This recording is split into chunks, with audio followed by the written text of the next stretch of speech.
ઉપલેટામાં સોમનાથ મહાદેવ મંદિર ખાતે બ્રાહ્મણો દ્વારા જનોઈ બદલાવવાની વિધિ પૂર્ણ કરાઈ હતી. પ્રાર્થના કરી હતી. ઉપલેટાના મોજ નદી કાંઠે વર્ષો જૂનું સોમનાથ મંદિર આવેલ છે, જ્યાં આજુબાજુમાં મોજ નદી વહી રહી હોય. શ્રાવણ માસના તહેવારોમાં આ મંદિર પર દર વર્ષે એક સુંદર મેળાવો ભરાતો હોય છે, જ્યાં હજારો શ્રદ્ધાળુઓ સોમનાથ મહાદેવના દર્શન કરવા આવતા હોય છે. ત્યારે હિન્દુ માસ પ્રમાણે શ્રાવણ સુદ પૂનમ એટલે કે રક્ષાબંધનનો પવિત્ર તહેવાર હોય છે.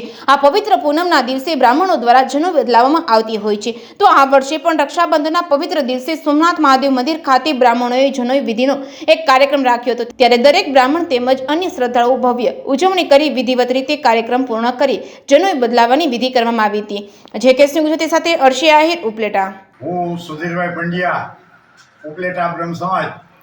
આજે સોમનાથ મહાદેવના સાનિધ્યમાં ઉપલેટાના સૌ બ્રાહ્મણો દ્વારા અમારો આ વૈદિક ઉપાકર્મ સંસ્કાર સંપન્ન કરવામાં આવે છે. વર્ષોની પરંપરાથી અહીંયા જનોઈ બદલાવવાનો વિધિ અમે લોકો કરીએ છીએ. બધા ભૂદેવો ઉત્સાહ અને આનંદથી અહીંયા ઉપસ્થિત થઈએ છીએ. વેદોક્ત વિધિથી અમે આજે જનોઈ બદલાવવાનો કાર્યક્રમ કરીએ છીએ. અને આ પૂજા વિધિનું મહત્વ એ છે કે વાર્ષિક યજ્ઞ અમારો છે.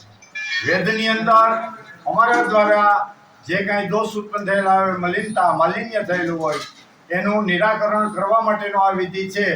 સપ્તર્ષિ માતા અરુંધતી અને ભગવાન વિષ્ણુની ઉપાર્જન કરવામાં આવે છે, એનું પૂજન કરવામાં આવે છે, તર્પણ કરવામાં આવે છે.